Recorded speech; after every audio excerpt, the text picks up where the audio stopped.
My name is Susan Ashworth. I live alone in this old 2-bedroom flat. I rarely go outside.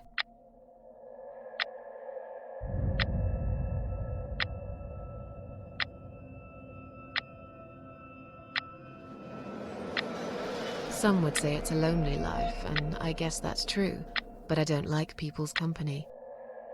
Not lately, anyway.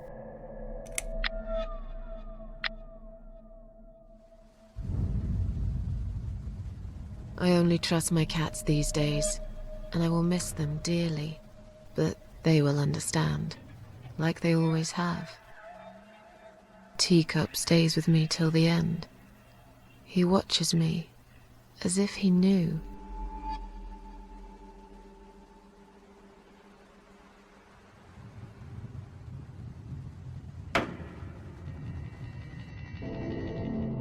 Because earlier tonight, I swallowed a whole bunch of pills. They're legal, of course, prescribed by my doctor for my sleeping problems. But I've taken 34 of them, all I could find in the cupboard. And now the room around me spins in a blurry tango as my heart slows down.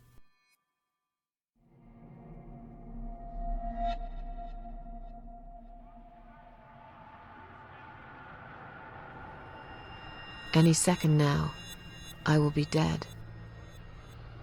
I feel calm. I'm ready for it.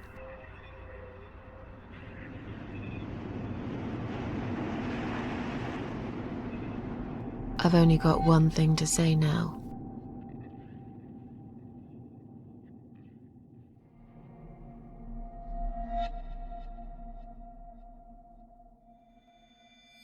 Thanks for nothing. Goodbye.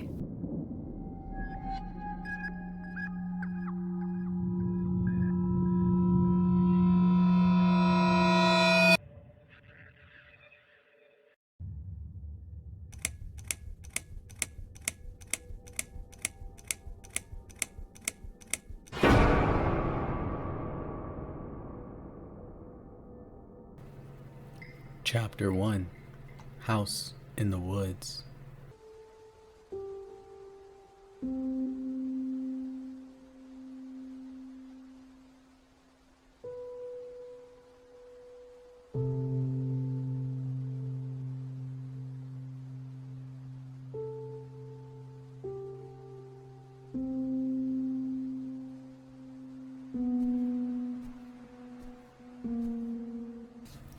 The game begins in a field, one filled with warmth. Our main character shines an orange hue from the sunset just in front of her. It's breathtaking, and she even mentions just how calm she truly feels. A stark contrast of what we just heard her say. Thanks for nothing. Goodbye. Moving forward, we'd come to a home. However, it looked odd.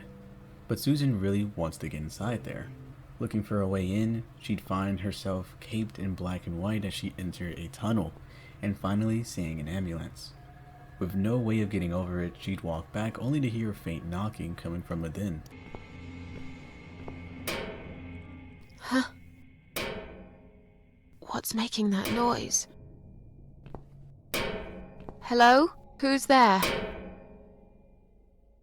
Answer me!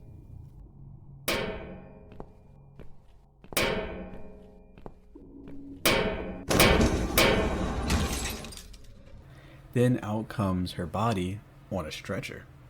Looking at herself, she notes how she looks to be only sleeping and that her eyes were the only things that she liked about herself, letting us know that Susan suffers from severe depression.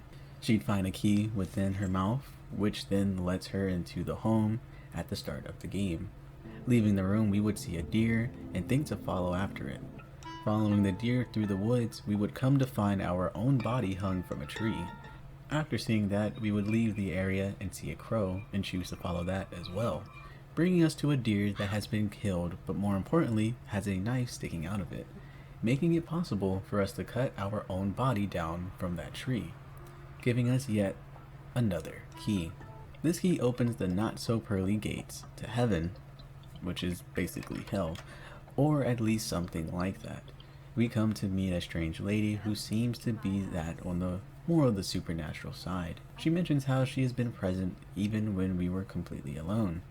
Susan thinks she's the devil, or death, or some weird mesh of both.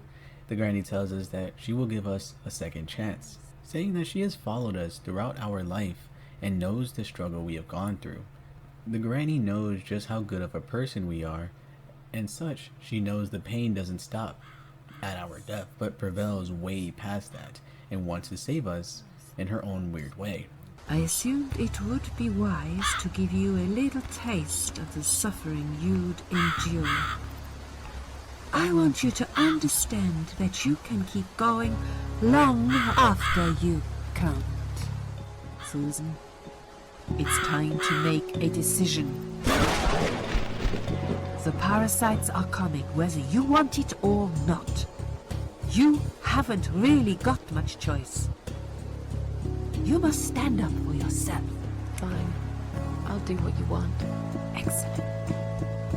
I'm glad you have put your trust in me. I haven't really got anyone else. You shall not regret this, my dear. Lights up. We're back in the house. Yes, but there is something else that must be done. She claims that she can give us our happiness back if we were to do what she says, and that being something very odd.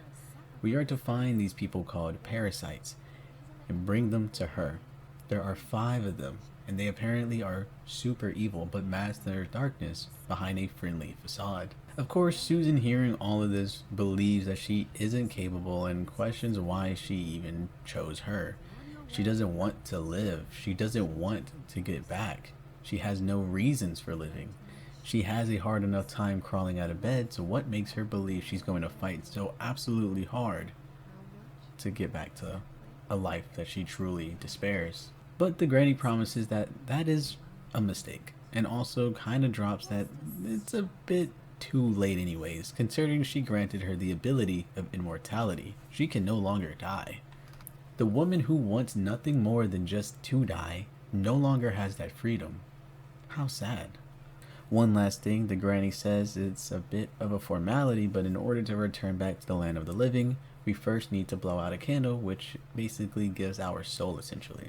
And when doing so, we get a quick scene of this guy.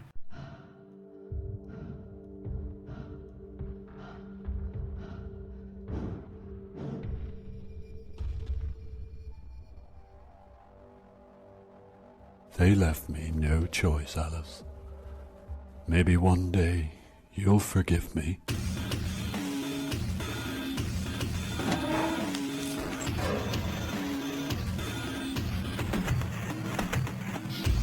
And then we're brought back to Susan.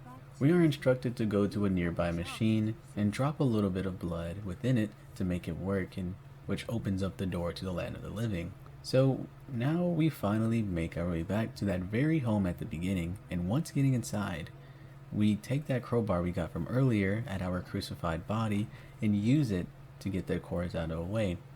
And finally, we stick our hand trying to flip the switch. Then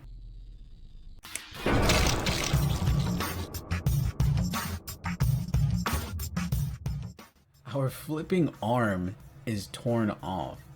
A little bit of blood, she says. A little bit. This gory scene brings us to the most badass, most sad, and a sequence of events that just cannot be explained in words, so I'll just have to show you my live reaction.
This game is fire!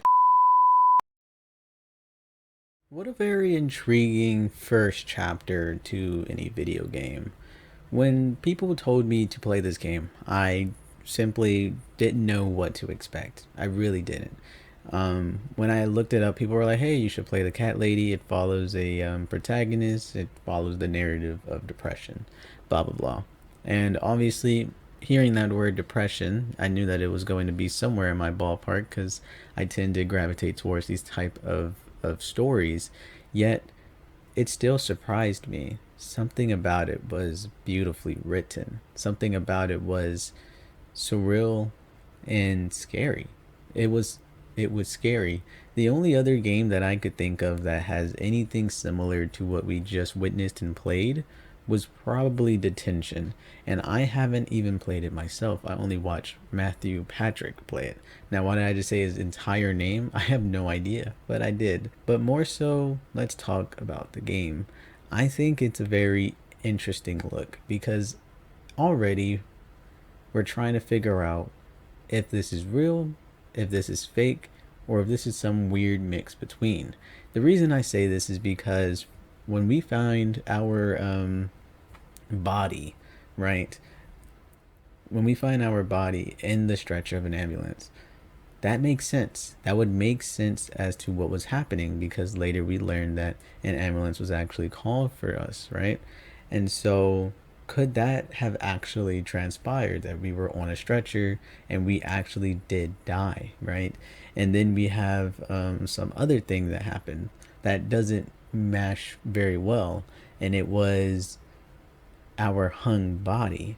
It didn't make sense. And then our crucified body. So I feel like it's like those three bodies kind of tell us everything we may need to know about this game. That one may be loosely based on reality and we just don't know it because we're too busy in the dream world. Two, it could be everything fabricated, or it could be something of past what's it called, past experiences coming out to play, you know, like maybe someone in our past of some kind hung themselves. Maybe our late husband hung himself. We do not know. And maybe that's why she kind of views herself in that negative light. And then finally, the crucified thing could be her fears of death personified. And now that we're on the topic of death, what does that strange lady signify? Obviously, Susan believes it to be somewhere between death or the devil, but what if it's something else? What if it's her own subconscious? What if this entire thing is just a dream? Maybe when she took those sleeping pills, she's on the verge of death, but maybe this is her subconscious trying to make an understanding and unlock a new appreciative method of living. Maybe, just maybe. The reason why I think this is kind of interesting is because, for one, like I told you earlier, the stretcher on the ambulance made sense. It kind of mirrored reality, but it goes even further than that. The machine that the strange lady tells us to give our blood to is making a heartbeat sound. It sounds like a heartbeat. And so us giving ourselves a little jump kind of sounds like maybe a little electroshock to get your, blood pumping a little bit. Maybe that's what that was. I have no clue. But what I do know is that this game is beautifully crafted, and I can already tell that this is going to be an experience just from the pure music and from the pure character direction, the voice acting. Oh my goodness, the voice acting is genius. And I absolutely love how depression is personified. I love how it is being represented within this game. It's not glorified to be like, oof, oof, I'm super duper sad, but more so to be like, I genuinely find it very difficult for me to ever get out of bed. I find it difficult to even want to continue. Sometimes just opening my eyes is a chore. And it's just, it's good. It's really good.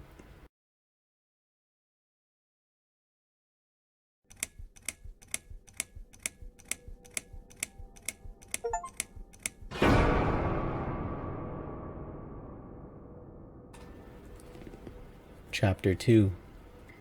A Second First Breath. Within this chapter, we come to see Susan talking to some form of a doctor, basically getting a psych evaluation. This doctor guy says how it's just a formality, and with us being a nurse, we should know all well how much paperwork goes into it. Interesting choice of words, because I do believe the strange lady used that same word, saying that the soul giving exchange was a formality, making me raise an eyebrow at both the strange lady and the doctor for having this correlation. He begins questioning us, though the narrative backtracks a bit, and we probably will show us how we even got here in the first place. We see Susan on the bed after the accident, and the nurse calls in the doctor. The doctor explains where we are, what happened, and how we are doing, then proceeds to tell us that we are very lucky and we just need some rest and we'll be back at a healthy status. We manage to ask the doctor about our arm, and he brushes it off, saying that of course nothing happened to our arm. How very strange. Did that really happen, or was it all a dream? We meet a very chatty nurse named Liz. She loves to gossip. She goes on to talk about her roommate, who she believes to be a stripper, how an ex who dumped her on Valentine's Day, and someone who burned alive while in bed. She mentions this Dr. X character, a really smart dude but undergoes some pretty shady practices, like sleeping with the nurse and knocking her up. Then the nurse just magically disappears. Scary stuff. But she believes that he's a very caring guy, and when speaking to him, he kind of just makes you open up. He's very charismatic, or so she says. She yaps a lot, but it's strangely comforting. We would head back to sleep. Coming back to the present day, he questions us about our mother and our father, what we do for work, and so on and so forth. What I find interesting here is that we don't know anything about Susan, so I'm choosing answers that align to my childhood. So when he says, how was my relationship with my father, I'd be more akin to saying, well, my father had a good relationship with us. So it's a very neat writing / gaming trick that they implemented within this part of the game, but we do learn quite a few things about Susan. Susan's mother and father are both dead. I believe that the father had cancer and the mother couldn't take it, and she either took her life or died. Now, if she took her own life, that would make more of a sense of where this depression seems to be coming from, as depression is genetic, and so it could very well have been that. And then the cancer bit is just a tragedy, but they both have died 6 and 7 years ago. We come back to the past and we are awoken and want nothing more than just to leave. However, we are not allowed to do such things because, well, we try to take our own life. So we try and figure out how to cheat the system to get out of this hospital. We meet another patient by the name of Ann Burton. She's not all there, and also seems to be hooked up on some drugs that the hospital is giving her. After conducting our plan by putting a bunch of latex gloves in the toilet and flushing it and having a nurse deal with it, we quickly swipe the discharge forms off of the front desk. It turns out to be Ann Burton's, as she's fully capable of leaving whenever she feels like it, but she has self-omitted herself. And now we probably know why she did so. She's addicted to whatever drugs they are giving her. Since Susan and her kind of look alike, the plan is to try and pretend that she is Ann Burton and then leave. However, talking with Ann, she doesn't really get anywhere with you just because she doesn't trust strangers unless they are friends of her mother. Then she asks us her mother's name, and of course we do not know it. So this next bit may sound a bit crazy, but we end up getting her name by getting drugged up by the nurse. In our drug-induced state, we see a name Sheila appear on the wall. Coming to tell her the news, she is super happy to know that we aren't liars. Now, friends, Susan wants to exchange name tags so we can fully commit and leave this place, but Anne wants the good stuff from the dream world. A spider heart filled with red drugs that make her happy. She wants it, and she wants it now. Getting a little angry even. Without it, I just feel so angry. It's like I'm going crazy. It's funny, but I just get so fucking angry sometimes. I'm dying, I think. We're all dying, I heard. She said I'd go to hell for it, but I didn't do anything. Why are they late? Do you think something happened? Do you think she changed her mind? Because I swear if she did, I will hurt myself again. I swear to God, I will hurt myself again. So we go back into the dream world and give her her fix, finally being able to leave, but of course we are caught. Just great. Which finally leads us to the events of today. He continues to ask us about who we are and if we plan to do it again, and we say of course not. And two very interesting things make themselves known. One, we had a husband that apparently is a touchy subject for us. As we recall, Liz hurries us to leave, telling us to follow her, and in a chaotic escape we reach the roof of the hospital. She climbs onto the ledge, saying that this is the only way, blood noticeably on her uniform now. She goes on to explain that no one has ever cared, no one has ever listened, not her friends, not her family, not even her fucking boyfriend. But we, of course, prove her wrong, telling her all the things she talked about earlier in the short time of knowing each other. But even still, she chooses to jump, creating a disturbingly realistic scene. On Valentine's Day. On Valentine's Day. Yes. Valentine's Day. You and I could have been good friends, you know. You really listened to everything I said after all. I'll be back. When you need help, I'll be there, Susan. But right now, it's time for me to let go. No!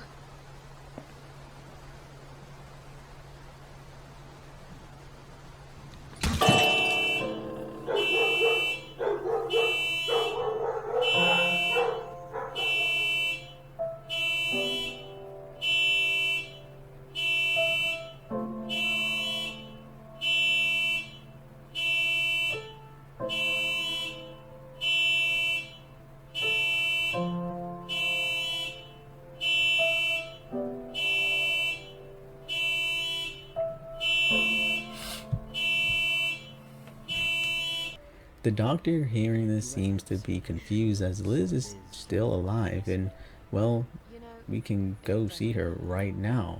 But of course when we go to see her, the doctor is evil.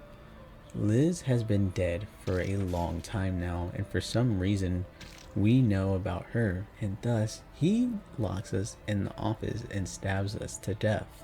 No loose ends could get out. When we awake, we are greeted to a giant eye within some theater-looking area. He tells us he'll help us get out of here, and we just need to choose the right door.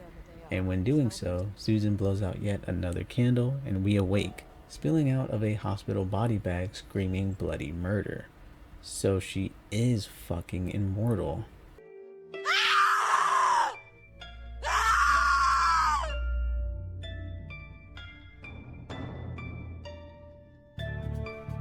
You treacherous, dirty bastard. I opened my heart to you, and you stabbed me to death in cold blood. You'll pay for this. I swear you will. Screaming can be heard ringing out throughout the halls, one that isn't our own. After escaping and finding the body of Liz, who seems to have been dead for quite a while now, and a key, we have a choice. We can either leave or have revenge on this sick doctor. And I chose revenge. Marching back inside, we can see what this guy has been up to, killing women and posing them in popular paintings throughout history, and we can finally see Dr. X in his full glory. I don't need eyes to enjoy your fear. Scream louder, little bitch! Scream your lungs out! Louder, I said!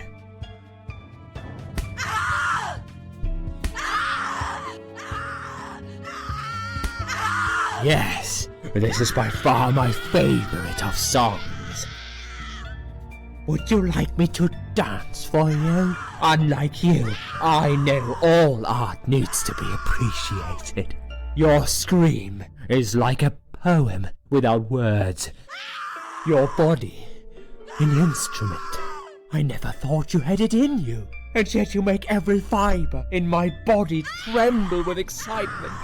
Your body will forever be admired by those like me who understand the only pure and true form of art. Oh yeah. Any sense of doubt has left my body. This guy needs to die, and he needs to die now. Crafting a makeshift spear, we go to kill this man, saving the girl. Thank you. Thank you so much. He would have killed me, like the others. The animal. You gave him what he deserved. Who are you? My name is Susan Ashworth. Now get out of here. Call the police. I'm going home. How very sad of a chapter. I believe this is very interesting because when I was first playing the game, I really didn't expect where it was going to go. I thought a majority of the gameplay was going to be in a limbo state of mind. But chapter 2, Our Second First Breath, really takes us through the notions of this interesting narrative ploy of, is anything real or is everything fake? Because, well, one thing for sure is that multiple people can go into this dream world, which is very interesting to think about. Anne Burton can go into this dream world. She can physically manifest things from the dream world. She talks about how she loves this red pill, juice thing, whatever she drinks, that she loves. And we needed to have gone into the dream world to get it. Thus, we brought it back and gave it to her. Now, the only thing that discredits this is that this is possibly a sharing of two mentally ill persons. One who probably has schizophrenia of some kind, and the other who is battling MDD. So it is not the best, but hey, who knows? I also really enjoyed just how well they opened up Susan. You really can understand her views on life, how she yearns for camaraderie but doesn't have the strength to be judged, how she feels like, I don't know, but it makes this entire, like, I feel like I've witnessed many games that exaggerate depression, that exaggerate mental illnesses. And while these things could be very exaggerated, very out of this world, very non-normal, sometimes it could look just like this. Someone could take 34, 38 sleeping pills off of impulse and truly be at peace with themselves. And when they do wake up and live and breathe again, they could have a different appreciation. I think the biggest part that I'm trying to get across was when you were being questioned by Dr. X, and he was asking you why you did it. Who were you doing it for? And it was such a enticing...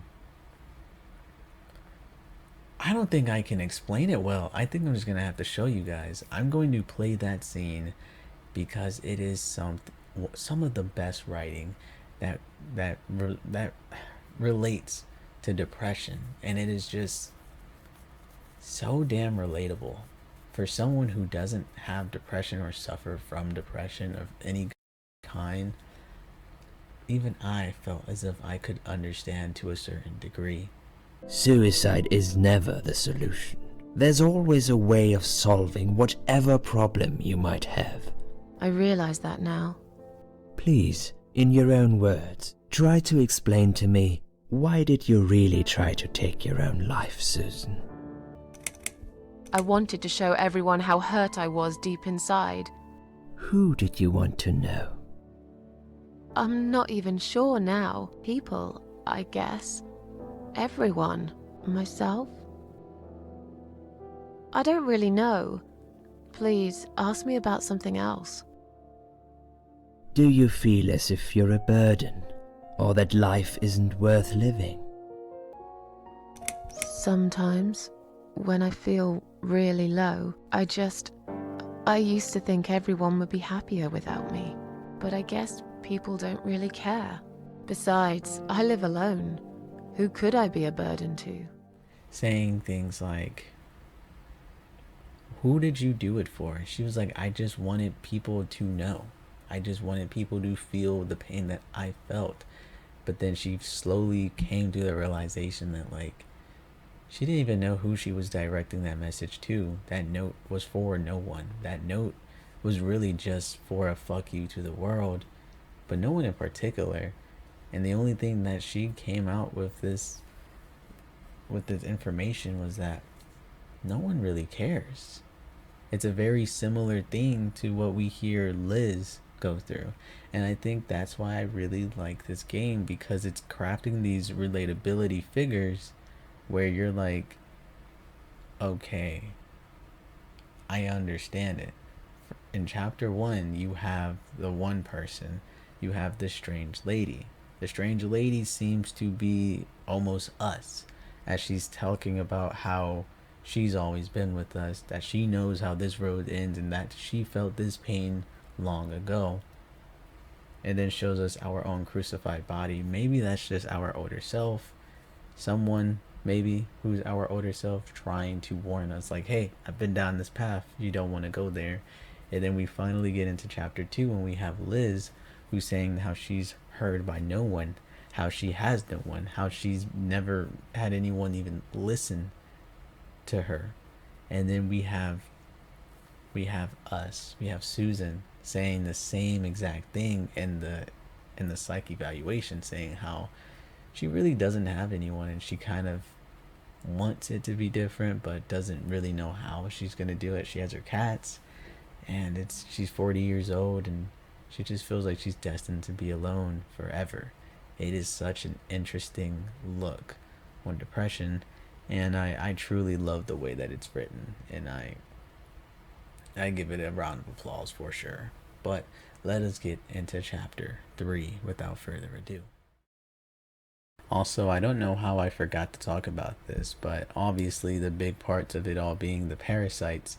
The doctor was obviously a parasite of some kind, because he had a nice facade, and then behind it was a disgusting human who should never have been even conceived alive, in my opinion, with the shit that he was doing. And so moving forward, will other parasites just be like that? Will every friendly face somehow be a parasite? Standing by the river, I wonder, do I need a stone? No. My heart is heavy enough. It will drag me down for sure.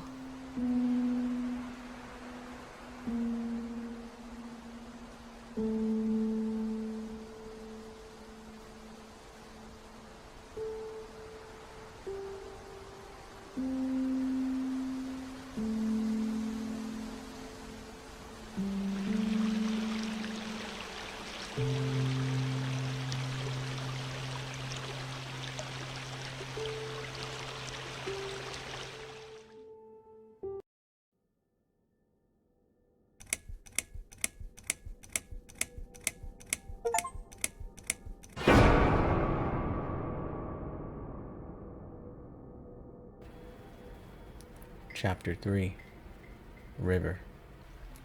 Chapter 3 is a pretty quick one. We are shown Susan finally getting back to her flat and just trying to grapple with the reality of it all. Trying to make sense of it all, keeping our stress levels down, and trying to calm a bit. When arriving home, Susan takes a shower first thing, but needs to turn the power on first. Then she goes to make something to eat because she is starving. She eats a yummy ass burger, going on to make some coffee and smoke a cigarette. But of course, a crow stresses her out, and so we need to make a makeshift scarecrow, and then we enjoy our good and tranquil time. What I loved about this entire chapter was how everything just felt like we were walking on thin ice. Everything was so trivial, yet with that constant stress meter stressed me out. Like every little mishap would be that one thing that could knock us off course. Susan would go on to play the piano, which summons the stray cats. She feeds them and all is well until... Someone's at the door.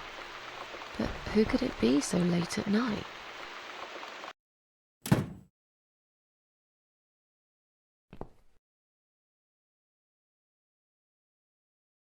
Are you out of your mind? Do you know what time it is? We've all had it with you and your bloody cats. Some of us have to get up early for work. You think it's okay to make noise at this time of the night? Oh, come on. Don't exaggerate. I did play the piano, but only for a minute or two. Enough to wake me up! And this is not the first time either! If this happens again, you'll see pest control stepping in, and it won't be pretty. You should get yourself a bloody watch then, yeah? There are other people living here, you know. People with jobs. If this happens again, you'll see pest control stepping in, and it won't be pretty. Okay, fine. I'll keep it down. Good night.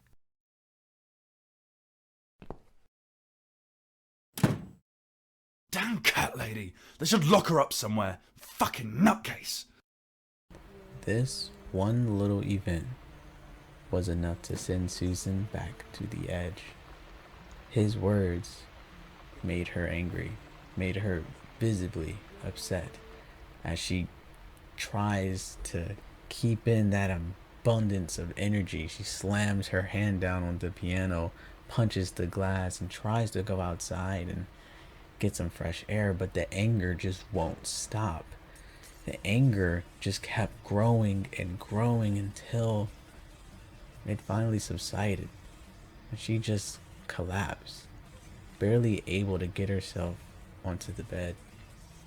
Then she cries and sobs for hours and hours. A mix of sad and heart-crushing emotions just spill out.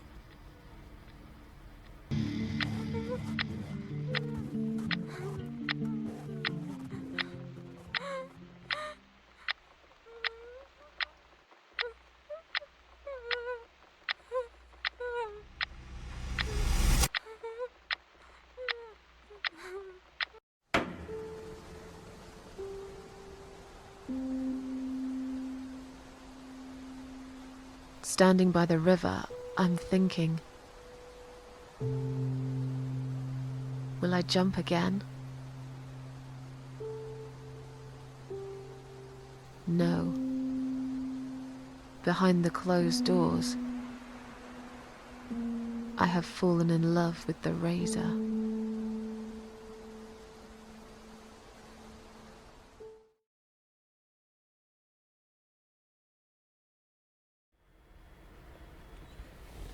As I said, this chapter was super short, and there's not much to talk about other than I'm just gonna beat the dead horse. This game does a really amazing job with depression, how it's shown to be just an abundance of emotions. For many people, and this is still like a common thing that I run into, people believe that depression is sadness. But that's not quite right.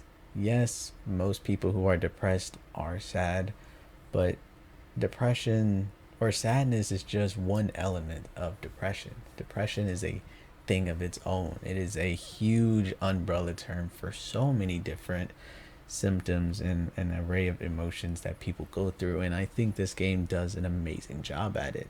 At one point, you can be great drinking a coffee, smoking a cigarette, you know, you can be playing with your cats.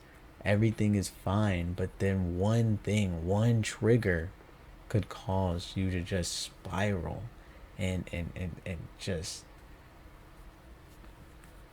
take you off course. Susan was doing good.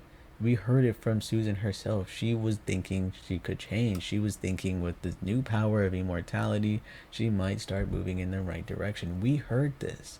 But this game put this one chapter here to try to bring us back to reality a little bit. The road of conquering your own depression, the road of becoming medicated and being fine with yourself and loving yourself is not an easy one. Definitely not an easy one. It is a rocky road of 2 steps forward, 1 step back. For Susan, she finally felt at peace with herself for a moment. She said, I saved that girl. I did something good. And in just the next moment, it ripped right away from her. One dumbass wants to wake up and scream bloody murder because apparently people have jobs, yet you're gonna scream louder than the fucking piano that was played 2 minutes ago. He yells and calls her all these mean names, and you can try to de-escalate the situation, and it doesn't matter. Susan would go back inside and fucking cry her eyes out. But it isn't just the crying. It does more. It is the overflowing amount of emotions, from anger to content to part of her was agreeing with his words, to finally just letting it out. Y'all always catching me when I'm eating, bro. Okay. So today, spaghetti. You feel me? So in this, I put some red sauce, Parmesan. Put it on the stove in a pot. Parmesan cheese, melted it. Bada bing, bada boom. Okay. Also, we got onion powder, garlic powder, lemon pepper. By the way, lemon pepper and Italian seasoning put in the soup or in the sauce, and it came to a beautiful thing of spaghetti. Now, normally I would say, what are your guys' favorite food? Because I like spaghetti. But I have a feeling that this game is going to be a little depressing. Just to put down the curtains a little bit, I am recording this 3-4 days before I even start editing or scripting. I have no idea what this game's about. Pastor, what's this game about? It's actually like a super empowering story about getting over depression. Like it's a realistic look on the cycle of depression and how it's not just an emotion, but it serves to show how depression is more of a mental illness, how you can truly be better, but all it takes is one trigger, one bad day for it all to fall over. It's like playing a game of Jenga. You can have the most stable foundation, but one by one, someone takes out a brick, loosening the foundation. Only for one day, it could drop, or you can put the blocks back in. Like, I wouldn't know. However, I know it's about depression, and I know that many people with depression or has depressive episodes don't normally eat, but at least for me, when I'm having days where I don't feel like eating, or days where nothing sounds appealing, I can barely get out of bed sometimes and find the motivation to get my day started. Despite those days, there are still go-to meals that I like to go to. For example, Lido's Pasta and Pizza, a Maryland-owned chain. It's only in Maryland, in DC. You won't be able to find it nowhere else. That is what I like to go to. Pringles, I can eat that any day of the week. Let me be depressed, let me be not hungry, I can eat that shit up. And so my question for you guys are, what are your comfort foods? When you're feeling down, you're feeling sad, gonna cry, what are some foods that you tend to go to? Do you guys go to ice cream? You like McDonald's apple pies? How about that Pies chicken sandwich? You like that, don't you? For me, every time I'm down, it's It's hard to get, for sure. But it was my dad. My dad can cook really well. I will call him, dare I say, a culinary artist. He is really good at what he does. And he taught me the first meal that he taught me before I went off to school to college. He taught me how to make red beans and rice, New Orleans style red beans and rice. And school was pretty hard. SCAD was not easy, especially during the time, because I graduated high school in 2020, and thus I had to kind of miss my first year of college because I was doing it virtually. Then I went to school in 2021 for my sophomore year, and it was a little weird being on campus away from my family. It was a delayed effect, you know? I had graduated a year ago at that point, and so me just going out to college, 12-hour drive away from where I live, it was a bit much. But I knew how to cook one thing, and I knew how to cook it well, and that was the New Orleans style red beans and rice. And that quickly became my favorite dish to eat any day of the week. I don't care if I'm gonna be gassy. I don't care if I'm gonna fart my way into the moon. No, I don't care. That is my favorite meal. And I want to ask you guys, what is your comfort foods? Let me know. Let's get back to the video.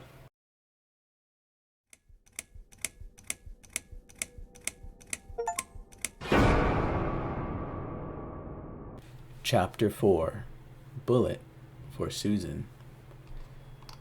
The chapter begins with a van flooring it down the road. It's pest control.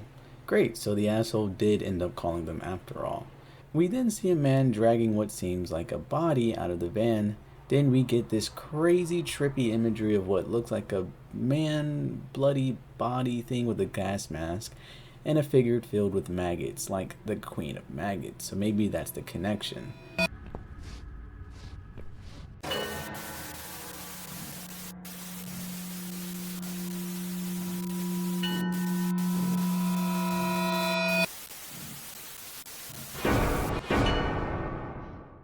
Susan has finally awakened, and that depressive episode has made it where she slept the entire day away. She hears a knocking at the door, and thinking it's the screaming man again, it actually turns out to be a woman. This woman's name is Mitzi, and she's our daughter, quote unquote. Or at least that was her lie for her to get into the ambulance with us. She mentions how when she came by regarding the room posting that we posted months ago, she heard the cat screeching and had a hunch that something was wrong. Hearing this now makes her assumption of our situation so much more sad in retrospect. But her hunch was right, and when she broke in, she saw us on death's door.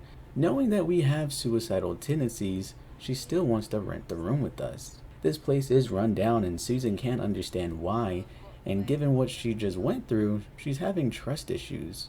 In an effort to deter her, she shows her a crappy spare room, but homegirl actually loves it. Great. She decides to let her stay until the Queen of Maggots herself kisses her on the cheek, causing Susan to freak out, thinking she's one of the parasites, but quickly realizes she's not a parasite, but instead someone who is marked by death. And it turns out she is indeed marked by death. Cancer, to be exact. Before we can see the situation resolved, we snap to this murder house basement looking area and the same damn gas mask from the beginning of the chapter. This freak talks about being us and having fun with us, but soon his wife comes in and is a bit jealous and pours bleach onto our face, melting our eye sockets. Like I said, a bit jealous. With our face melted, dude comes back and sees us. Now he's not as horny as he once was. He leaves us a gun though, showing a weird sense of compassion, but knowing we can't see due to our eyes being melted, so that compassion is now a sadistic activity for him. Teacup gets out of her cage, eats a key, and helps Susan get out of her shackles.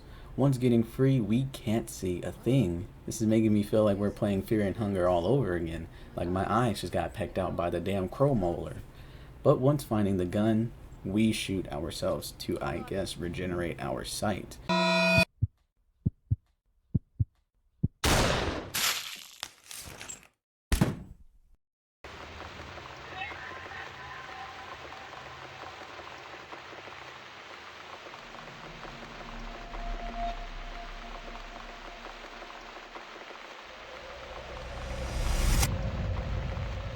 We hop back into the past. It seems that it's been a couple of days or maybe even a couple of weeks since Mitzi moved in. She has posters on the wall and seems to be a lot more lived in now.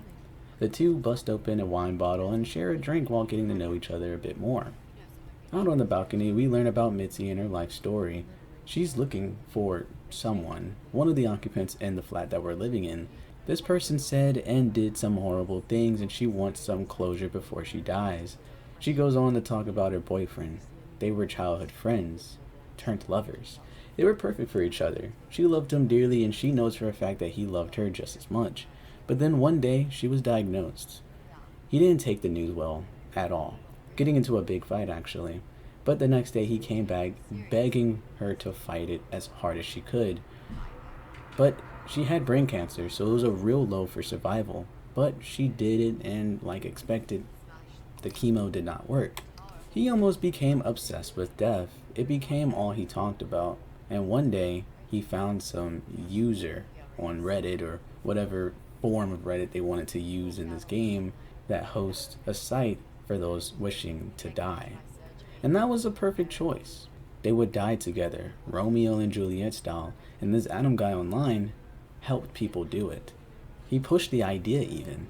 When the boyfriend told her about the plan, of course she disagreed, but not being able to live without her, well, he took his own life via deadly poison. Now, before she goes, she wants to find this user and speak with him face to face and just let him know what he's done, or at least what they've done to her and his life. While speaking, we can hear the cats down below going crazy, going wild. I guess the pest control guy is actually doing his work. But Susan wants to make sure they aren't hurt, and so she braves herself into the fog, running into the pest control guy and immediately getting kidnapped due to how thick the fog was. Which brings us to the present. It is now time for our revenge. But how will we do so? The guy is fast asleep and his wife is hacking something up in the shed, but after looking around and solving some puzzles, we'd find the bleach. Remembering the chemical Mitzi had told us about earlier, good, now we have a plan, though we never really got to hear how it was made. So getting to the phone, we'd call our flat and ask her about the chemical mix. It is a bit sad because I'm sure Mitzi does not want to think about the very thing that killed her beloved, but poetically, what killed one person might save another. The missing ingredient is pesticide, and pest control has pesticide. And once getting our hands on that, it is go time. We get the mix and take care of the guy taking his gun. Then we go upstairs to kill the granny lady as well, walking out like a badass we are.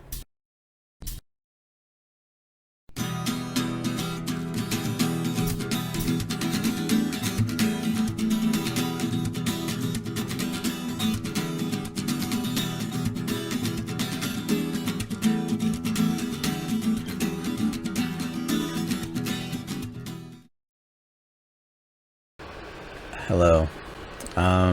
I'm using OBS now, so if the recording's a little different, if the audio is a little different, then that's definitely what that is. But I also kind of just wanted to sit here and kind of go over my thoughts of what we just went through. I'm gonna turn this heater off because I feel like it's making a loud hum. But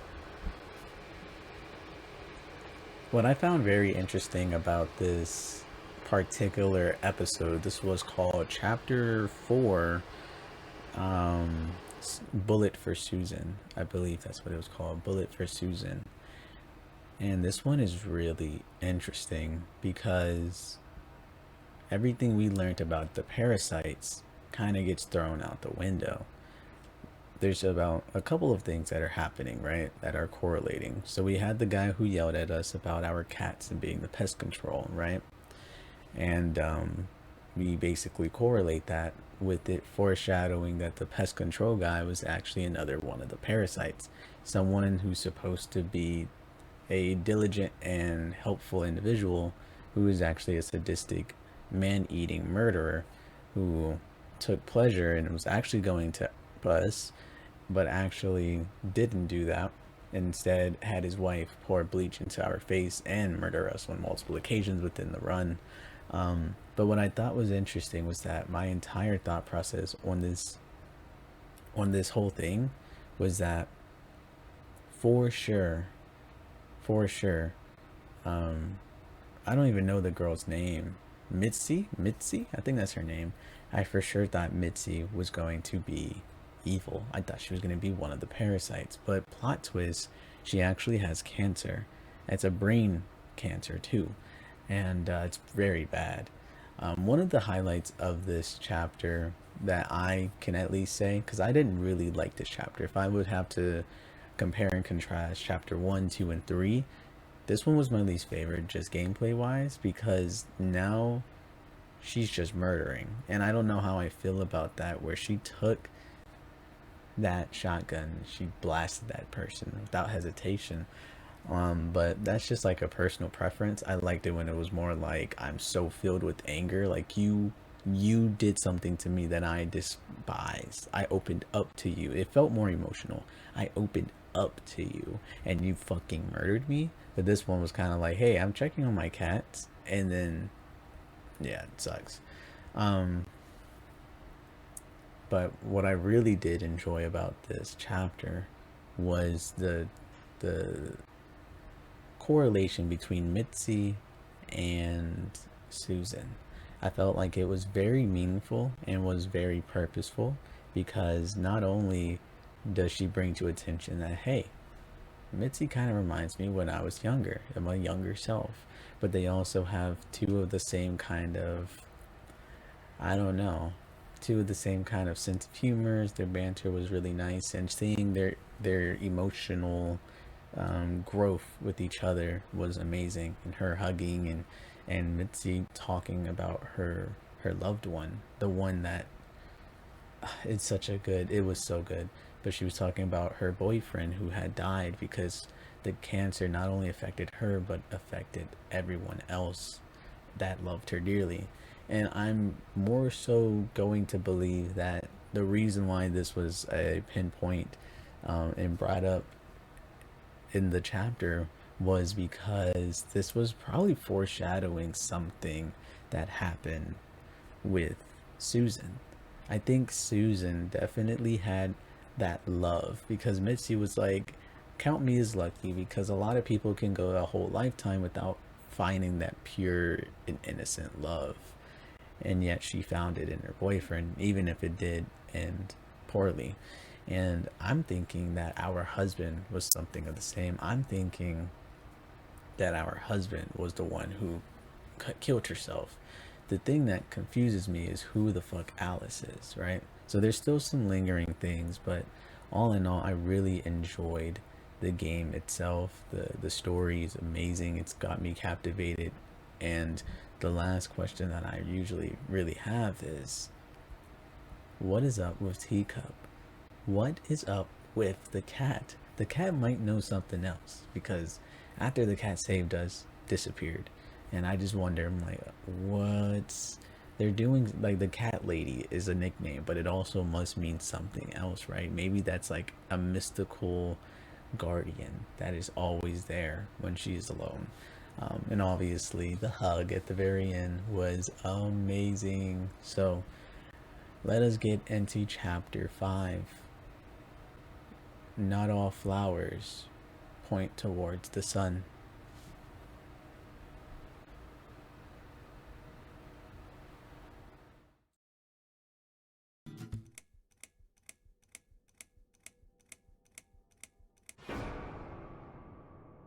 Chapter 5.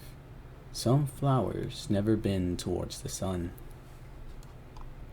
We start off the chapter with Susan making her way back to the flat.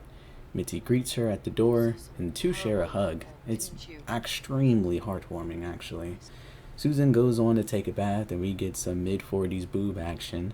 No, but on a serious note, I love the way the two banter, with their age difference making the butt of the joke most of the time, but doesn't make itself out to be a mother-daughter relationship, but rather a polar opposites attracting type of relationship. It's very endearing. Mitzi makes us pancakes, teaches us about the internet, feeds the cats with us, and shares a nice mug of coffee. It's great, but Mitzi pries a little too far and asks us about the cradle in the room and wonders if we have kids. Susan, not wanting to talk about it, gets up angrily but is interrupted by the door. A man holding flowers barges in. He's not only holding flowers but also a blunt object in the other hand and hits us over the head with it.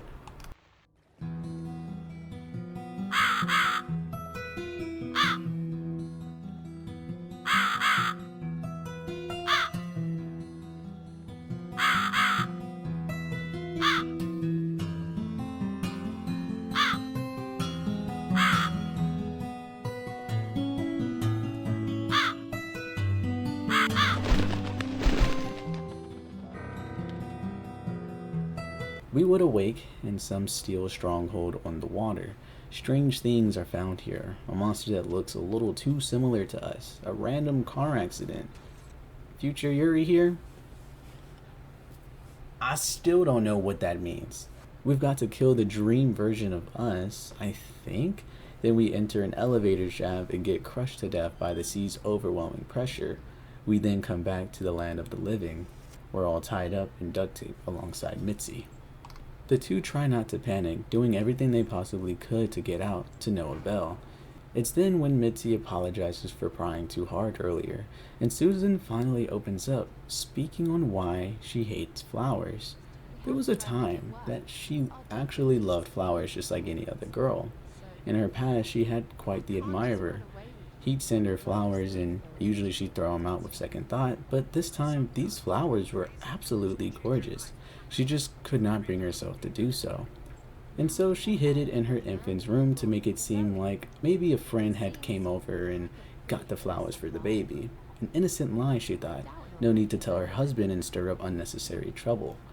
But ring ring, the guy calls. He insinuates that she doesn't love her husband and is only sticking it through for the baby. She doesn't disagree, but life also isn't a fantasy and she hangs up on him. Suddenly the husband came home early and is quite hostile. We ask what happened and he tells us that he was near a terrorist attack, an explosion which wrecked his car. He tried calling us, but we didn't answer.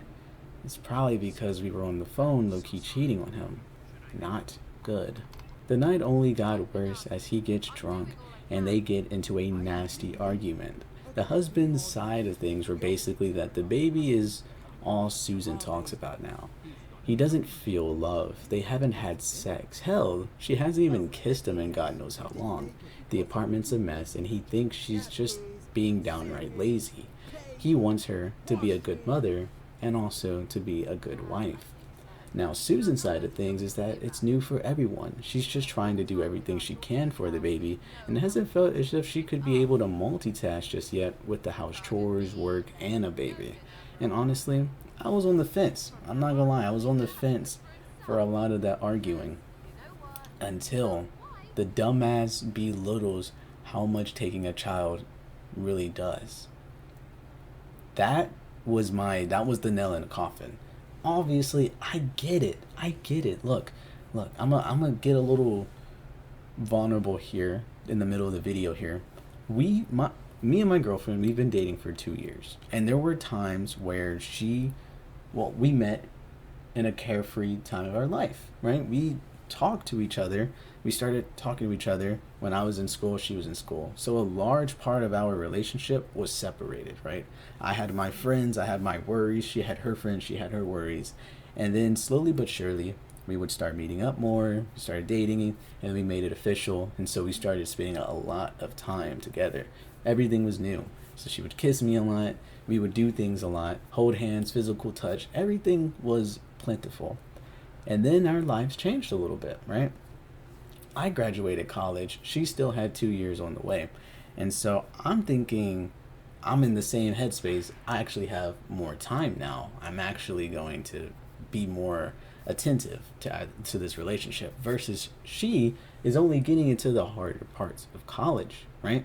And so she's really elevating and like finals are only getting harder and harder and she's tweaking out.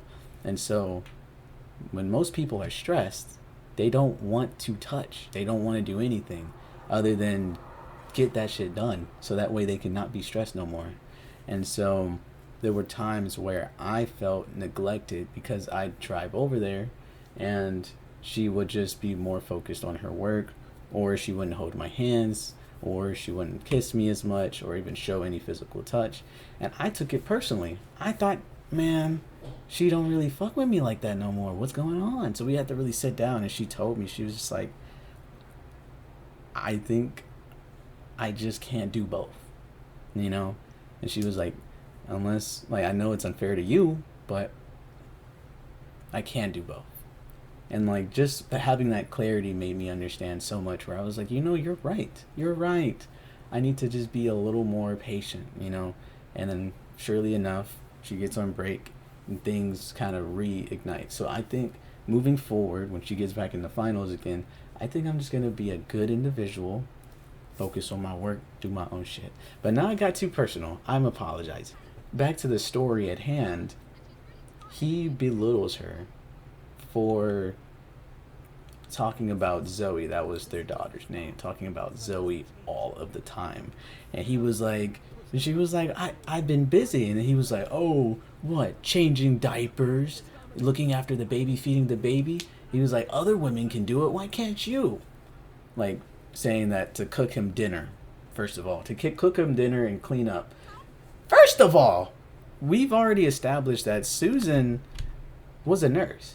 I don't know about y'all, but nurses get paid a lot. So I'm like, okay, she's no slouch to get through 4 years of college to become a nurse in the first place. Secondly, nigga, don't ever tell me to make you food.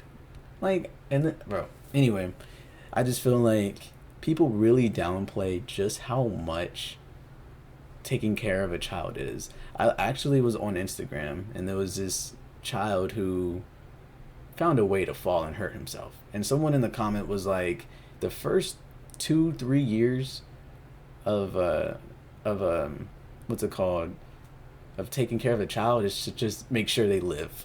And like, I feel like that child can do so much. They can find something that will harm them. They are just new to this world, so you always need to be monitoring them. They could get sick. They could have an allergic reaction. They could be growing improperly. You need specific feeding schedules. They might cry at odd times of the night, and you have to wake up, and now you're all sleepy and groggly. It's like, just putting all the implications in place. This guy is working. He's the breadwinner, so he's not around nearly as much. So being a single parent, essentially, is like one of the hardest things you can do. And for him to come in screaming that he's hungry, nigga, you can buy food. You can buy food. You don't have to have me home cook meals. Like, bro, the child is just, what, a couple weeks old? Come on, dude. Let me acclimate. But I digress. I feel like that is when I stopped caring about what he said. I thought he was being an asshole, and obviously there are some valuable things, some valid things that he was saying where I was like, okay, I get it. But then I said, now everything he said, it sounds stupid. Anyways, back to the story. The arguments only got nastier and nastier, and Susan failed to realize that the window had been open in the child's room, and the storm came gushing in, and gusts came filling the room, sprinkling all forms of pollen on the baby from the flowers. And with the immense bad luck, the baby, Zoe, just so happened to have a severe allergy to pollen. She could not breathe and died. When they finally found her, the husband went into shock and disappeared for an entire week. They would eventually find his body in the woods. He had drank himself to death. This is why Susan hates flowers. This is why Susan does not drink. This is why Susan cannot stand to look at another baby. Coming back to the present, the killer comes in and takes Mitzi into the other room, comes back and lets us loose. We follow him and we see Mitzi standing up on a chair with a noose around her neck, and the guy screams, wanting us to play the piano for whatever reason, unknowingly summoning the cats for dinner.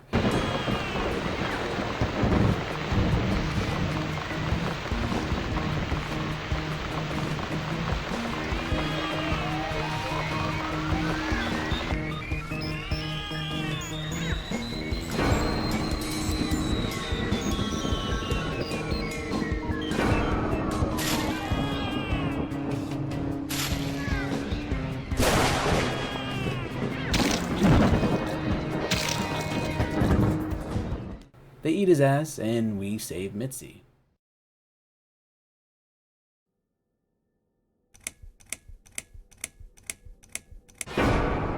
Chapter 6. The Legend of the Cat Widow. It's the big day. After completing our map of the area, it's time to find our man. It's time to find the Eye of Adam. We go unit to unit, asking all forms of questions and solving all sorts of puzzles. First, we try the empty room. Yep, no one's here. Check off the list from that. We talk to the old man, and he takes us through a 10-minute long conversation of how he can't hear us without his hearing aid, but then asks us not to shout because he can hear us with his hearing aid. It was actually hilarious, I'm not gonna lie. I was having a very good time watching that. Oh. But we're not trying to sell anything. It's just a little survey. What? Wait a second. I can't hear what you're saying, sweetie. Let me get my hearing aid. Do you think he'll be back with a shotgun? Don't be silly. This isn't America. I thought I heard someone. What did you want?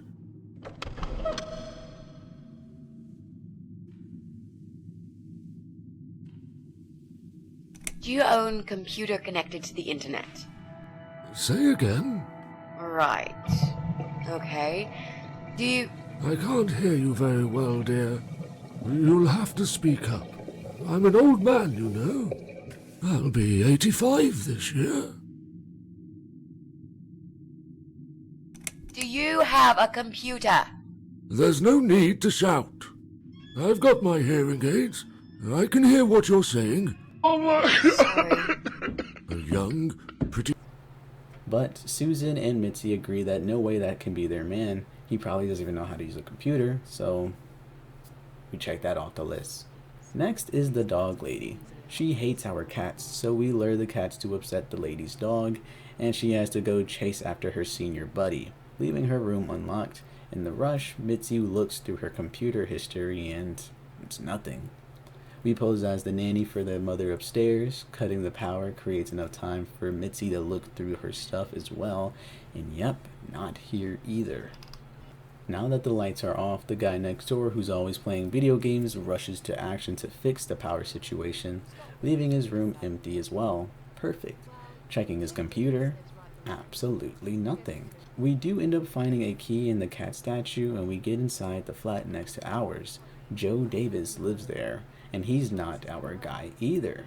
We did go into the dream world and meet the guy, and he seems to be rather troubled. Easy to make angry, let's say that.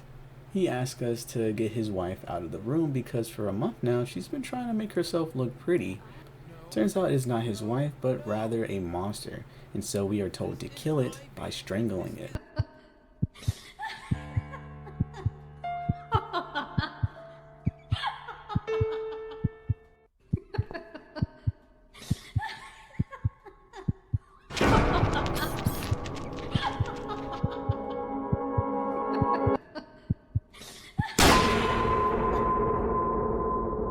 Stop it! What the hell's gotten into you, Mrs. A?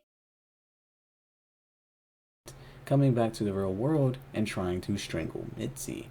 I'm not sure what that was, but he wasn't our guy either. And leaving the room, there's only one last person we can check. The asshole who called pest control earlier. We dress up in a spooky wedding dress with fake blood all over it and scare the shit out of him, causing him to piss his pants and pass out. Checking his laptop, it was not our guy either. And that is everyone in the building. How could this be? Walking back to our flat, we find a note telling us to meet them at midnight at Unit 5. The fucking old guy? What? That was our man? And oh yeah, we see this. I also have no clue what this was about, bro. To this day. I don't know what that was all about. He never comes back. What was that? Like, what was that? Was that real? I don't know. Is Joe Davis in the basement now? Just...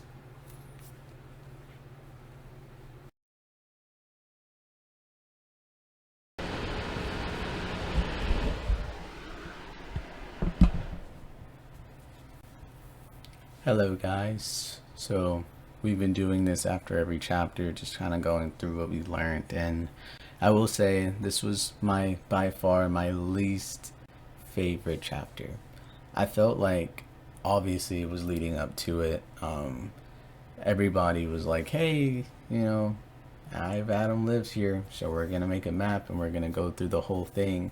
And I knew for a fact that I just wasn't going to like it. Contrary to belief, I'm actually a man who does not enjoy detective puzzle solving games. Those are like my least favorite. Every time I get into a horror game where they're like, hey, you gotta solve this puzzle, bro, I am so quick to look that shit up. Even when I'm playing Skyrim and there's like a little puzzle and I can't be bothered to care and do enough about it. I'm not good at puzzles, and so the fact that this game had one in it, I was sort of fine with it because it was easy enough for me to understand. And at the time, it wasn't like it was like quite well designed. But I feel like in this particular section of the game, there was not a lot to talk about emotionally. The depression bit was interesting. Like the only thing that I could really enjoy was the fact that that Mitzi and Susan shared this bond where she had asked her like, hey, how does it feel to be depressed? And she's like, always wanting to die but knowing I need to live. And then she said, that's funny because I always want to live but I know I need to die. And it was just kind of like that one correlation where I was like, good wordplay. But then everything else was just so useless, I guess. It was kind of just like, oh, the old lady dog, chase her out of there. Oh, someone put vanilla abstract crack cocaine for cats in there, and they were like, oh, that's cool. Hey, these people, it was just a lot of chatting. It was like 2 hours worth of it, and sometimes the puzzle was annoying. The most annoying one that I saw was when we went into that dream world and we saw Joe Davis and he was like, hey, help my wife out. And then she's talking about some misery. I'm like, misery? So you want to die? I get a screwdriver, I try to stab her. I'm like, okay, that didn't work. Apparently, I gotta look it up. You gotta go back to a bookshelf. Now here's the thing that pisses me off about that is that was the first thing that I clicked on. Now I read the examination, nothing interesting here, kept going. Now if you're going to make me double back here, say some nothing interesting right now, but maybe that could change, and then I'll go back to it. But I'm sitting here like, what else do you want me to do? And so apparently I just fucking do that. But I mean, there's obviously some interesting narrative things. Like I'm still trying to figure out if the dream world is a metaphorical one or if it's real, because we were choking out some demon, some monster, but in actuality we were gonna choke out Mitzi. Now I'm a little confused on the narrative now. I'm trying to figure this out. Because I'm thinking each of the actually I'm not gonna get into that. We're gonna get into that at the end of the video. Let's get into chapter 7, and this will be the final chapter. And looking up online, it seems like it's not it's only about 50 minutes long. So let us get into the chapter and let us put a pin on what we were talking about, and we'll reconvene at the very end, and we're going to talk about why I love this game so much, what I had problems with, and just the importance of the narrative. So let's get into it.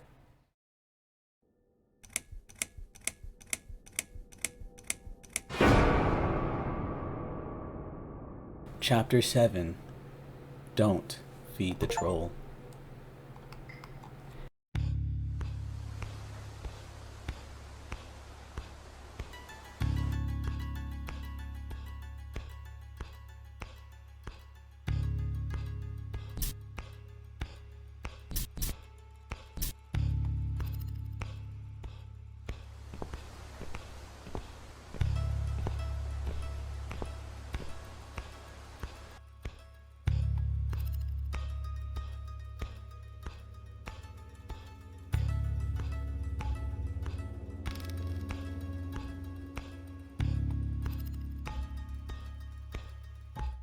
It is now midnight, and Mitzi and Susan go to the apartment. We see a weird tank that isn't filled with water but some other substance, a door that says "keep out," and the old guy in the kitchen. We ask if he's Eye of Adam, but he quickly says it's his son who does all that. In fact, he can't stand being a part of this any longer and gives us something, telling us to act quickly because the Eye of Adam is watching. He is always watching. And opening up the box, it's a gas mask. Adam, seeing this, decides to let the gas off. The tank from earlier was actually filled with, I'm guessing, bleach, and those little tubes inside was filled with pesticide. Surprisingly, he would go on to do this, killing his father, the man that gave him everything. We give our gas to Mitzi because, well, we'll come back, no William Afton. In the dream world, we finally understand what the strange lady is. It is our depression personified. Susan actually says it best here, so I'm just gonna have to play the clip because why would I try to say something when you can hear it straight from the source? And that's it. I blow out the last candle, and I'll never have to see you again. Only if you blow out the right one. I'll never bother you again. Isn't that what you want? But if you choose wrong, it will be your life extinguished forever. Just take a deep breath and do it. But how should I know which one's right? That's the thing, Susan. You can't know that. In life, you can't always know the consequences before you make a decision. Haven't you learned that yet? That's not fair. Nothing is fair. You opened your heart talking to that doctor, and he butchered you like an animal. Then those disgusting cannibals, they'd chop you up and cook you for dinner if you'd let them. And what about the man with the flowers? All that he wanted was to hear you play before he split your skull open. The way your husband treated you, the way your neighbors laughed at you for years, just for being different. You did not deserve all that, and yet it happened. Am I forgetting something? Oh, yes, of course. Most of all, was it fair that... Shut up! Just shut up, you ugly bitch! Now I know who you really are. All those feelings I had in me for years.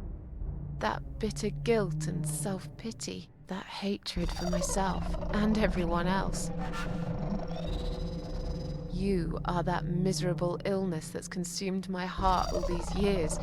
You, always there, always. Every day I looked at you in the mirror, like a dark cloud I couldn't see through. I let you take control of my life. I believed it was right to feel like this. But not any longer. This ends here. I can close my eyes and you'll be gone. Blow out the candle. It's time to say goodbye, sister. I'm not gonna miss you. You will never leave this place without me. You need me. We are one. No. We awake. Mitzi hugs us, knowing damn well we died, and asks what the hell is happening. Susan makes a 9 lives cat pun, but tells her she's afraid that she's out of lives, and they go to confront the bastard known as Eye of Adam. And it's actually a paralyzed individual. Mitzi pulls out a gun and lets it loose. This whole time, she never wanted to just talk to the guy. She wanted to kill this man in cold blood. She wanted this man to beg for his life and feel an ounce of the pain that she felt. But this is what Adam wanted. His sick belief of death, he wants to go out by the ones he's hurt and take them with him. It's sickening. Mitzi goes on to explain everything. Mitzi goes on to explain that she lied about everything. She fakes like she's happy inside, but really, her mother's been dead, and she grew up in an orphanage as an orphan and truly had no one. No one except for Jack, her boyfriend. And this fucker, right in front of her, took him away from her. This evil parasite sucked the life out of him, messed with his brain, and now he sits there all high and mighty. He deserves to die. But Susan talks her down, saying that she cares about her and doesn't want her to do something that she'll regret for the rest of the life that she has. This seems to be enough as Mitzi finally calms down and decides that killing him would be a mercy and letting him rot in some mental hospital without any internet access would be much more fitting of a fate for him. And the two would walk out, ending the game with a monologue. It's me, again, talking about my ordinary little life, as usual. I'm still surprised anyone would want to read this at all. The ramblings of a cat lady. Maybe I'm not a cat lady anymore. Things have changed here since Mitzi's death. I'll never forget those last few weeks. It's a horrible way to die. Stuck in a hospital bed with no hope and whole life to pass you by. 6 months ago, I lost the best friend I'd ever had. But at least we knew it was coming. I had time to accept it, just like she did. And I can only be glad we spent that time together. I still miss her though, every day. Did I ever mention I got into all this because of her? I opened her laptop the night after the funeral, and there it was. A friend request, over a year old. A little gift from behind the grave. I met some people. We go out sometimes, and I'm not alone anymore. It turned out there were others who felt like I did. I talked to them, tried to help.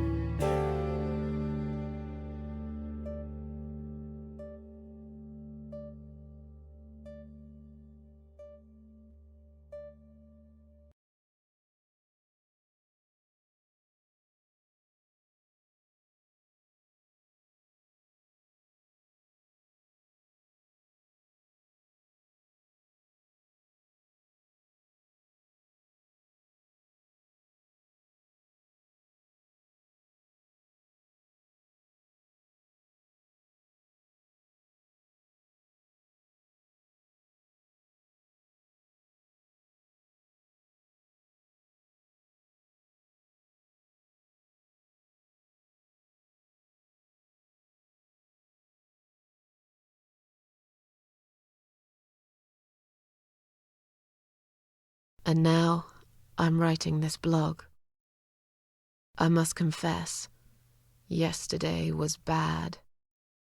It was one of those days when you feel like you're back in the past, and all the good stuff that happened was just a dream.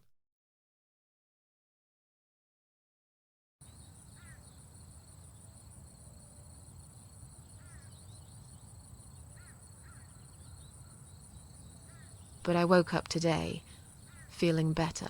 Maybe I can never get rid of it. This invisible illness.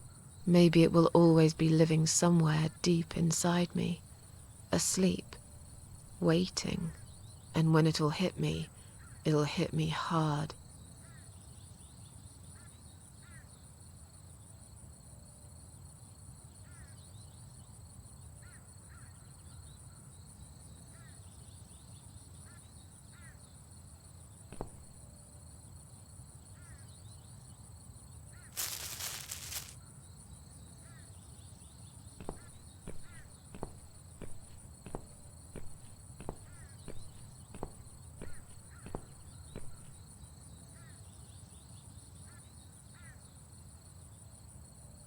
But if there's one thing Mitzi taught me, it's that you have to pick yourself up and carry on.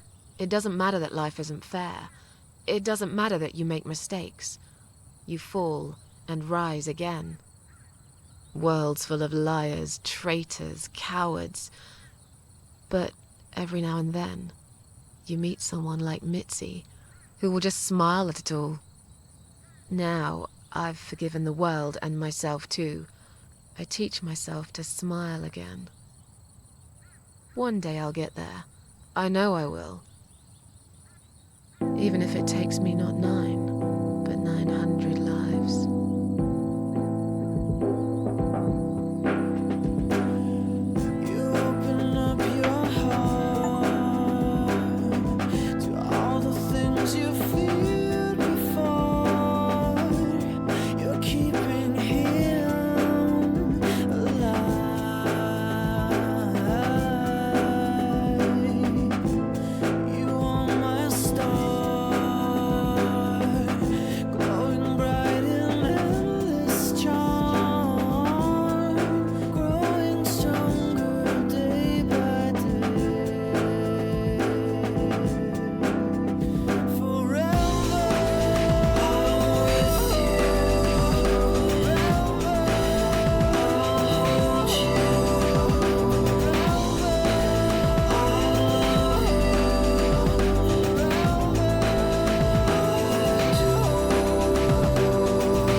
What a powerful, powerful, powerful end to any game that I've ever had the pleasure of playing.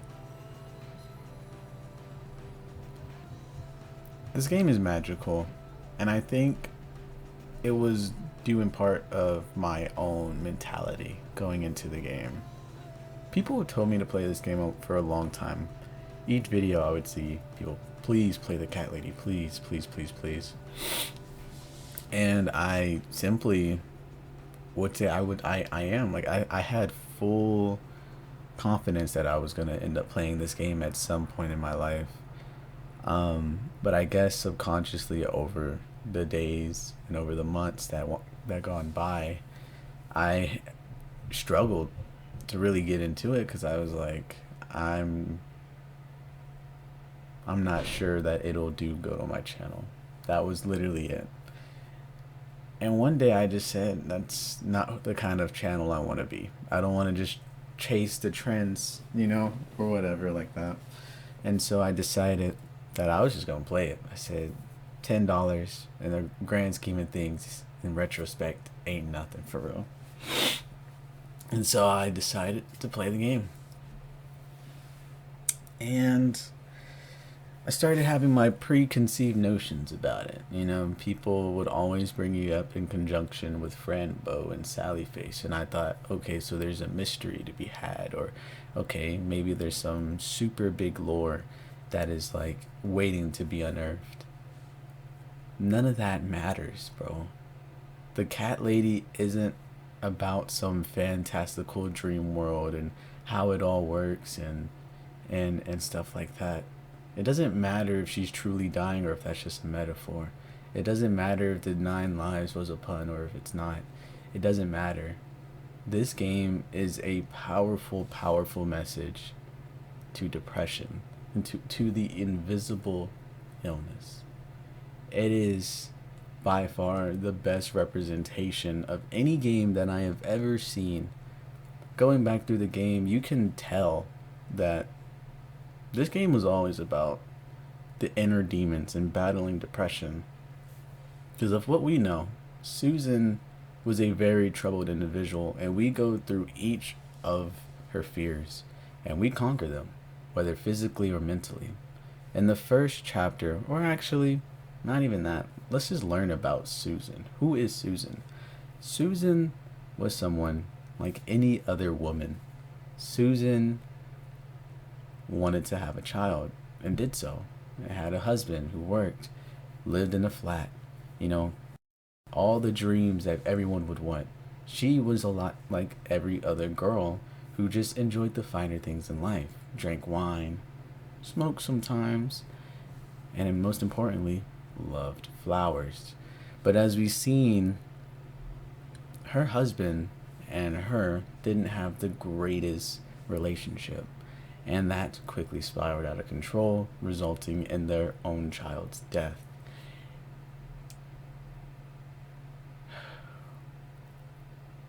Causing her to spiral even further into what was probably already a minor depression that she was having, like not being able to be productive and hyperfixating on one thing. These are things that people who are battling depression usually get, where he was like, the apartment's a mess, blah blah da da da da da, right? And the only thing that brought her joy was her child. And I do believe that was probably just an early sign of like minor depression, slight depression, not severe. But of course, after the husband drank himself to death, that became a severe depression, which brought her so much pain for 10 years. In and out. Hospitals, having trouble sleeping, and ending up in a suicide ward.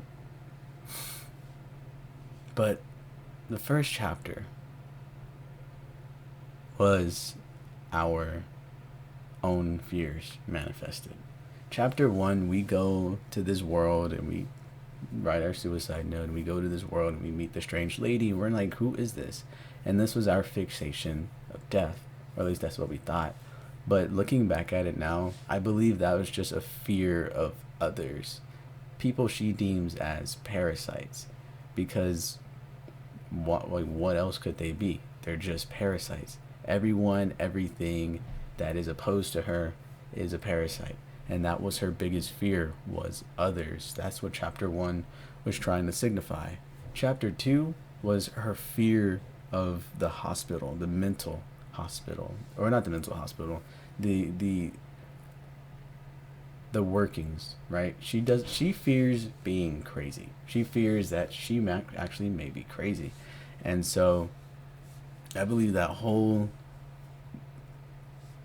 hospital scene was just her manifested fear of, okay, what if there is something wrong with me? Do I deserve to be here? What if I get drugged up here? What happens here? And I believe that Liz is a precursor of what could have been. She was fearing ending up in this hospital, feeling trapped and having no way to escape, only to then think of only one escape, and that was to jump off the building. It's frightening. But in her head, in her mind, she battled that demon. She told her to get down from there, that there are other ways to live, that this is not right. It is so perfect. And the doctor was just her fear of being judged, her fear of opening up to the world and being stabbed quite literally in the back because of it. It is disturbing. I believe chapter 3 was when she came back to her flat, and it was just a normal everyday one. Out of every single chapter in the game, I believe that was the scariest of them all, because it just, like I think I told you earlier in the video, it just gave this raw feeling of like an impending episode waiting to happen. Everything was walking on eggshells, everything. And I believe that was just to show the everyday fear of minor inconveniences stacking up, making your stress level go way up, and the stress of how am I going to live day by day when everything seems to be against me every single day. That one was the most frightening of them all, and it was my favorite chapter by far. Chapter 4 is having Mitzi, having an individual come in.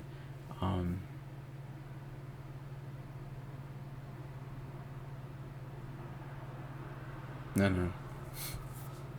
Chapter 4 was the pest control.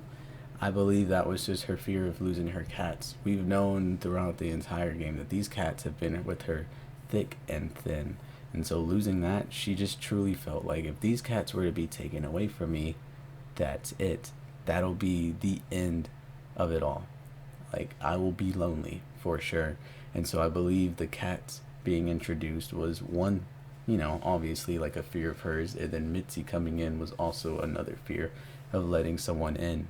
That's why the Queen of Maggots came and kissed her on the cheek, because that was a manifestation of what it looks like, how she has rejected people in her lives for so many years to come. She would see that and she'll be like, I knew you were one of them. I knew it. I could not trust you. And that's what she's done. And that's why she ended up in that situation in chapter 1 to begin with. She couldn't trust anyone. She couldn't. And then finally, when we get to chapter 5, when it was the break-in, and we learn about the flowers and stuff like that, that was obviously manifesting back into her past with her husband and how she hid away those flowers, and those very flowers were the cause of her child's death. So it just strung with all these things. It strung with no alcohol. It strung up itself with the fact that her baby had died, so that's why she's not good with babies. And it strung itself with the fact that it was caused by flowers, and that's why she hates flowers. So that chapter was just a manifestation of her fears of the past and looking back at it, because obviously Mitzi also went on to explain her past and felt as if it wasn't fair because she's holding these dark stories, these dark secrets within herself. But in reality, letting it out will always be better. Always. And then chapter 6 comes around and they go around walking about. Personally, I don't think chapter 6 has anything to do with her fears. I think it's just more so like, I mean, there has to be something with Joe Davis, but off the top of my head right now, I can't really seem to connect anything. And that seemed to be the most cryptic message of them all, was having a monster be your wife for a month, who's always trying to look pretty, and you strangle the wife.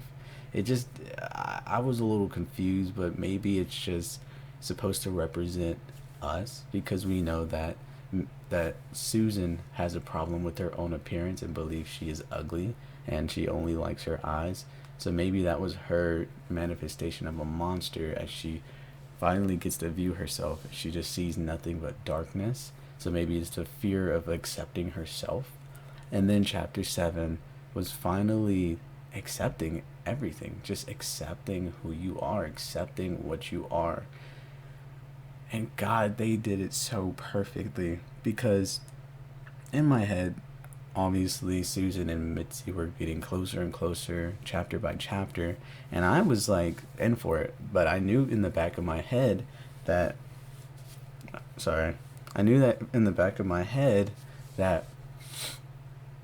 Mitzi has to die. Mitzi's not gonna live. She has 6 months to live. And I felt like that was a interesting narrative ploy, where it was just kind of like, okay, what are we fighting for? We're getting closer and closer, but we already are starting with borrowed time. But they did it perfectly because they didn't sugarcoat it. They didn't say happily ever after, blah, blah, blah. No, it was a gut-wrenching reality, right? It was a gut-wrenching reality check where they said that it was not pretty. The last few months, I think she said, or few days, few weeks maybe, Mitzi had it rough. And she had it rough. That was her one and only best friend, and she lost her. And she felt as if all she could do was prepare for the imminent death. And all she could do was prepare to die, no matter how much she wanted to live. But what was important is that we're using that point of reference to see how far she's come from the beginning of the game, where someone screaming at her causes her to go into a depressive episode and cry her eyes out all day long. But losing a best friend, she trucks forward. She goes online and meets people, and god damn it, this is what almost made me cry, bro. It was the fact that she herself felt as if she was strong enough to find people and help them. Help them, bro. It is a beautiful, beautiful full circle of how she felt truly alone, but now she's being that beacon of light for others, letting them know that they're not alone, letting them know that the past doesn't define them, letting them know that it's not magically going to get better, just give it time. It is some of the best writing, and you can really just see it's just so good, bro. It's so good. And it's also not like I said, it's super wholesome and endearing, but at the same time she's still like, and it's not perfect. I have some days where I feel completely shitty, but today I woke up and I felt pretty good. And she's like, it's not perfect, but hopefully with time, even if it takes me 100 lifetimes, I'm gonna strive to get better. And I almost shed a tear because god damn it, that is such a good fucking way to end it. And to put it even further back, there's this one last scene after, if you watch the entire credits roll by and you're just banging with the music, there's one last thing, and it says, press any key to live.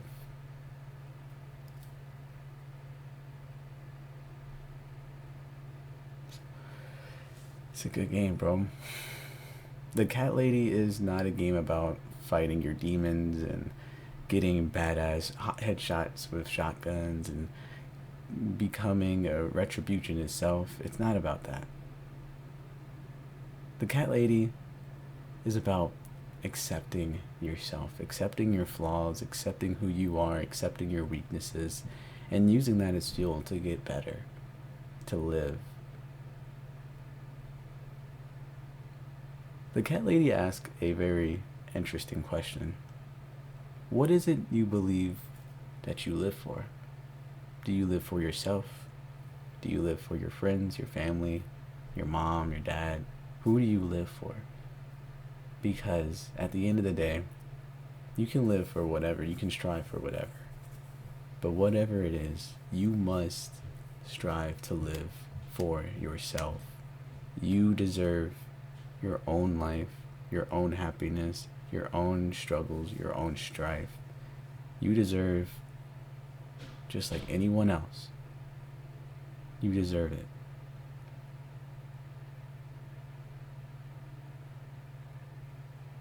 Such a good game, bro. Such a good game. I think ending message here, guys. There's something that you can learn from Susan, the Cat Lady. It doesn't have to be a perfect journey of getting better. If anything, expect relapses. Expect to go backwards sometimes. And that goes with anything. I'm not even just talking about depression. It's anything. If you're battling like anything, bro. Let's say you're doing an exam and you fail one exam. Don't worry, bro. It is not the end of the world. You can go back, okay? Expect obstacles when getting better at something. Expect it, man. Don't let it crumple your whole world, because you're human. You're allowed to fail. No one is perfect. Look to your left and right, and don't think about these people around you like they're happy. One of the biggest things that Susan said that she hated was that every time she left the apartment, that flat, it somehow was even more painful, because she would see everybody being happy and knowing how to be happy, while she herself didn't know how, like, what the fuck was wrong with her. But you need to take that and eat it, bro. Do not compare yourself to those that are in a different lifetime than you are, a different part of their life. Do not do that. You are your own person, and therefore you should move at your own pace. As long as you're moving forward, then there's really nothing wrong with it, is there? Personally, this game really did speak to me in ways that I didn't really know, because it's easy for me to sit down and really ponder as to why things seem to be working so well for others. Meanwhile, for me, I feel like I'm not doing enough. Like, I put in my 110%, yet somehow, some way, I'm still stuck at the beginning, confused and not sure as to why I'm not moving quite as fast as I want to be. But this game made me realize I need to slow down. I need to slow down. Recently, I was actually on stream and I was watching videos of my old channel, and it was terrible. It was god awful. But people in my chat kept reassuring me that this is progress. This is fucking proof that you only have gotten better, and that you're only gonna keep being better. Someone said in my chat, keep evolving, keep shining. And I want to take that and I want to manifest that with you guys. No matter what it is you're doing, if you're studying for an exam, if you're trying to get that girl, if you're trying to travel and you're just putting little quarters in the piggy bank, don't look to your left and right and see your co-workers out in Hawaii and you're like, damn, why can't I do it? Because your time will come. Your time will come. Okay? I truly believe in good karma. Whatever you put into something, it's going to come out. If you truly put yourself in that situation of trying to become better, we're going back to mental illnesses. If you're truly trying to get better, you can. Okay? I'm going to use my girlfriend as an example because, what can I say? I love her. When I met her, she was not super good when it comes to handling her anxiety. She has super bad anxiety. Oh, speak of the devil, she shall appear.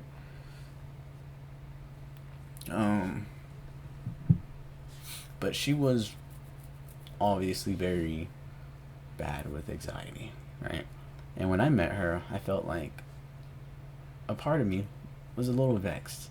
There were things that I didn't really care for that she was doing, where she would ask me a billion questions only to never really know what she truly wants in the end, because she was super indecisive, right? That was one thing. Another thing, she would freak out after every exam that she took. She just doesn't, like, she would think for a fact that she failed, and she would get in a super weird mood. That's just another thing. Third thing, there's just a lot of things that she would do that I looked at her questionably, and I said, you know what? I'm gonna be patient. I'm gonna be a patient soul. And before I knew it, I blinked. And this is why I love this girl, because I blink and she comes up to me. One of the bigger things that I didn't agree with that she does was vaping. But I'm not gonna sit here and baby you and be like, you're not allowed to have your vape. She's 21, she's a big girl. But one day she came up to me and she said, Yuri, I don't wanna vape no more. I'm tired of vaping. I don't want to do it. And I said, really? She said, yep, I'm not gonna do it ever again. And you know what? And this is a testament to her. She's not perfect. She is still relapsed sometimes, right? From that time that she told me, she has gotten so much better. She has gotten rid of all her vapes. She refuses to buy her own. And sometimes when we're out and she's drinking and she gets into that mood, she'll hit a vape. It's okay to falter a little bit. No one is perfect. If you're strong enough to go cold turkey, do that, man. Do that. But it was the fact that she tried so hard that I commended her for it. She would always come up to me and be like, "Are you disappointed in me?" I say, "I'm not disappointed in you. I'm actually quite the opposite. I'm very proud of you." And that's a testament to everyone listening to this part of the video. If you're doing your best, what more can you do? If you yourself know that you're giving it your all and you still are having a hard time, give it time. Give it time, bro. Just keep at it and you will start seeing results, bro. You will. Like I said, I was watching YouTube videos on my fucking live stream with my chat, and we came across a video 2 years ago. 2 years ago, and I had 111 subscribers. Today, we have 26.6 thousand. Now, that may be small to you guys. There may be millions and 12 millions out there. But for me, that means the world, man. And so, The Cat Lady is a game about many things. It is a gruesome tale. It is a game about isolation, alienation, the tricks that the mind can play on the soul, and the terrors of mental illness, specifically depression, the invisible illness. But the Cat Lady doesn't just hit you with reality, all the bad parts that it comes with. It also comes with a good and golden message. With time, you will get better. Thank you guys for watching, and I'll see you on the next video.